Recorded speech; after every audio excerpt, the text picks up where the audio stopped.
Peace and blessings, power people. I hope you are still feeding off of the conversation about being a recovering overgiver. Consider this part two. Um, so let's get into the aftermath. Let's say you're on the other side. You've been able to identify your boundaries. You've been able to practice enforcing them. You reevaluated your value system and you've allowed yourself to really pivot. And now you are surrounding yourself with the kind of relationships that are nourishing to your soul, right? So here's something that I've experienced taking this journey for myself. One of the things that has happened is that the pendulum swings, right? So you go from giving it all away to giving nothing. So you remember how in part one I said that your value in your relationships is God ordained. You're valuable regardless of what you can or cannot do for other people. But I personally, and I'm curious to hear if any of you have experienced real anxiety around what to give. It's like now that you've woken up and you realize, oh, I gave too much there and that didn't bear any fruit. Did you find yourself resisting or resenting giving? And so in my personal journey, there were times where I was in more reciprocal relationships, but because the past was at that time still relevant to me, I was behaving like I was still with people who did not know how to take care of me, who did not know how to reciprocate what I show up with. I had to grow out of that. I had to elevate. I had to remember that I had learned how to answer my own prayer of having better relationships. And so just because what I gave over there was not used correctly doesn't mean that I shouldn't give anything else. Doesn't mean that what I place over here is not going to be fruitful. So how do you mentally adjust? Well, number one, I love this quote from A Course in Miracles, and I live by it. My past is behind me. It can touch me not. It can touch me not. It's irrelevant what's happening over there. It's behind me. So I offer you this. Stop using old information for new experiences. Allow yourself to fully cement this new phase of your life that you've created for yourself, where you are no longer overgiving and you have balanced, healthy, joyful, reciprocal exchanges with people. So that's number one. Properly place the information. Don't use old information for new experiences. Number two, it's okay to have a limit on what you can give and to be upfront about that. This in particularly works well with me for professional relationships because it takes a lot of energy to be at the level of success that I want to be at. I will absolutely give myself a limit on how many collaborations I can say yes to, how many contracts I can sign. How do I balance what I need to give my business myself versus what I need to give other businesses? How do I know where my capacity is, my true capacity, right? Because I don't like to disappoint people. So one of the things I did when I come out of these recovery pockets of overgiving and I recognize, oh, you gave too much there, Thema, I have to give myself a season of just sitting within my own energy so that I can actually, in a very healthy way,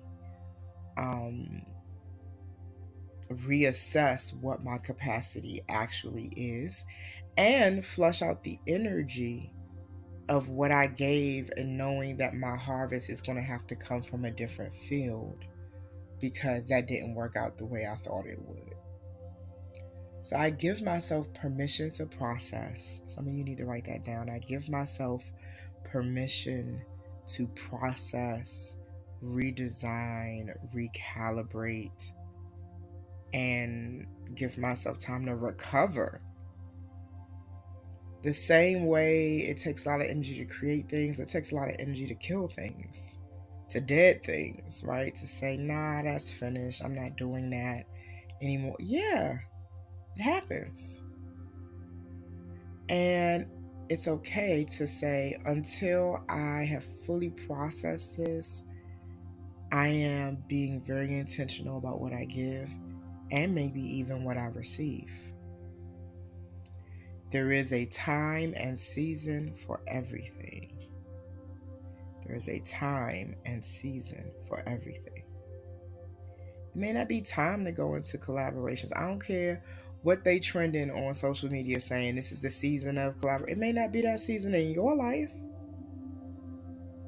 In your life, it may be a season of isolation because you just came out of a season of misaligned collaborations, and that is okay. It is okay to honor where you are,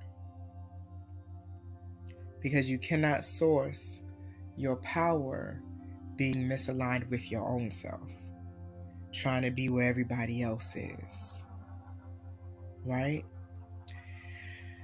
And then, so first thing is, don't use old information for new experiences. Don't ignore the time and season that you're in. Give yourself permission to process. And then be rigorously honest with yourself about what you are going to be able to exchange in the relationships you're moving into. Break the habit of getting involved in it and feeling that sense of loyalty and obligation, and then realizing I'm not getting what I need. Create criteria for how to vet and qualify your personal, professional, and intimate relationships. Maybe do some journal work around this. Maybe write it out. Maybe listen to some YouTube videos that give some advice on how to have healthy relationships and healthy boundaries, and right? Because you don't want to repeat any unnecessary cycles. You want to learn through every cycle you go through and take that new information and apply it to the next opportunity, and practice your skills in choosing the right people up front, right? So that's part of the reason why number 2 is so important about allowing yourself to process, because to understand how you got the outcome you got to understand how you created it from the beginning. Look at it. How did this person come into my life? Part of my personal journey with that is I literally give myself, and I was able to identify how many yeses to one opportunity I need to feel within my heart to be confident that this is the path I should go to. I need about 9 yeses. So if somebody shows up in my DM on social media and says, I would really love for you to be a part of this event, right? There are 9 ways in which I vet and qualify if that resonates with me. Number 1, I look at how people ask. What do they know about me? Do they know my protocols? Have they gone to my website? Do they see the big speaker request form button that shows that we actually have a whole process for how we do this, right?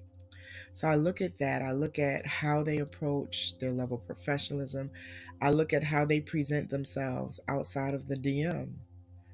Does what they're putting out in the marketplace vibrate on a similar frequency as to what I'm putting out in the marketplace? Does it match? I look at their credentials, not because credentials summarize the value, um, but because credentials tell me how this person views obtaining information, education, and skills. Is this someone who does it through college? Is this someone who does it through holistic education? I want to know. I'm getting to know the person. So there are 9 different things that I have to walk myself through. When I get on the phone with them, what does the energy feel like in the conversation? Am I starting to feel a sense of obligation? Or does this feel joyful? Is it lighting my soul up? This opportunity. How will this benefit my business? Does this create more leads for me? Does this create more visibility because maybe they have a big social media follow? I literally assess before it's a hell yes for me. And if it's not a hell yes for me, I often pay the cost for my mediocre yes, because I decided to do something that didn't fully cement in me. And remember the principle in part 1 that I gave you about not self-betraying. Whenever you compromise on what you said you was going to do, remember your body keeps score, your life keeps score. I mean, you can't trick and deceive the universe. The universe knows when you're being honorable to your word and commitment to yourself and when you're not. And that's how we end up looping in patterns of unfulfillment and disappointment as overgivers or recovering overgivers, because you got that gut instinct that told you it wasn't a hell yes and you proceeded anyway. Oh, well, this is my girl, so I'm just going to go ahead and just be present and show up. But you honestly knew that the request of what she was asking you to do, the way she was asking you to do it, didn't actually resonate with you. But because you want to be in the appearance of reciprocity and sisterhood, you made a concession. Be ready to pay the cost of your concessions. The same way you are ready to receive the rewards of your commitment to yourself. All of these things matter. And it's beneficial to you to trace your own patterns. To not just study what you think, what you say, what you do, but what your patterns are. Do you have a pattern of being good and not overgiving for 3 months, and for whatever reason, after about 90 days, you fall back into old patterns and cycles? And study yourself and show yourself approved. Master you. Master you. Right? So, yeah, I wanted to give a part 2 because ultra independence is a trauma response.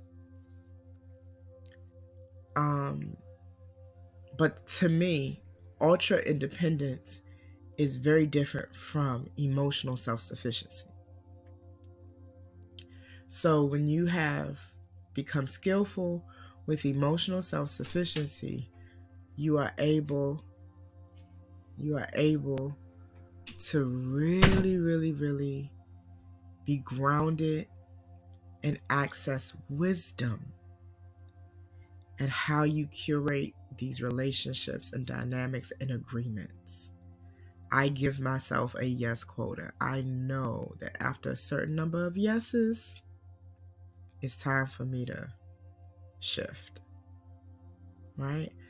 So I want to offer you that. I want you to, receive that.